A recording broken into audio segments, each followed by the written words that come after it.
Revved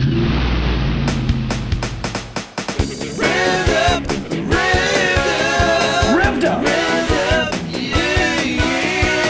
Revved up, where the preaching is clear, concise, convicting, and quality. All right, now this week, the question we're going to be addressing on our program is the question, why do we pray? Now, I get asked this 10 or 20, sometimes 100,000 times a week. Why do we have to pray? Why do we do that? What's the point? But let me just start by saying, it's like asking, why do birds sing? Or why do firemen slide down those shiny poles? They slide down those poles because in any other context, pole sliding would be ridiculous. Even if I see a man who's not dressed like a fireman sliding down a fireman pole, probably a fireman. Same thing is true with prayer. If you see a person on the street just talking to themselves, what do you think? You think drug addict, right? That's what I think. If I walked up to that person, if that person then looked up at me and said, I was praying. Well, now, wouldn't that change everything? It's one of those things with prayer. We pray because in any other context, talking to yourself would look stupid. If you're a person who has faith, you can talk to yourself all you want, and people will accept that. One of the other reasons we pray is to send off a spiritual signal to other people. Think about it. If you're in a restaurant and you're looking around and you're trying to figure out, where are my brothers and sisters in this room? And it's hard to tell. But then, before they start to eat, you'll see them. And you see them bow their heads to pray immediately. You know, or at least I do. I know. I got a sister there. I got a brother, which is very important, particularly in the day and age we live in today where a pagan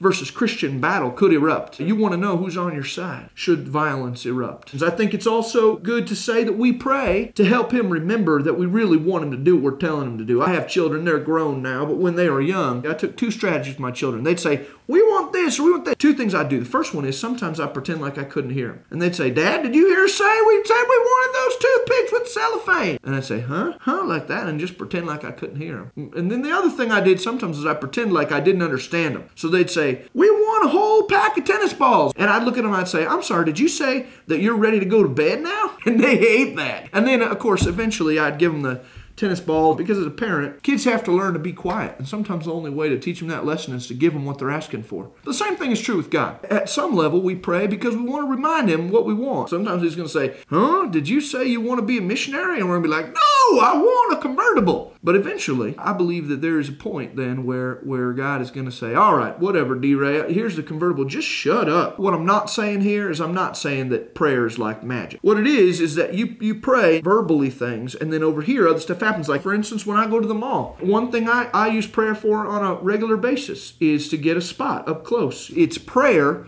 combined with patience, And in some ways, I guess you could say, it is a little bit like magic. We don't believe in magic, but we do believe in saying some words and then stuff happens, which is, if that makes it make more sense to you, then think of prayer as the equivalent of Christian magic. Yeah, that's exactly what it is. You say some stuff and some other stuff, you get a better parking spot. If you don't understand my answers or responses, what you need to do at this point is rewind the video and hit play again, I think. Thanks very much. We'll see y'all next time.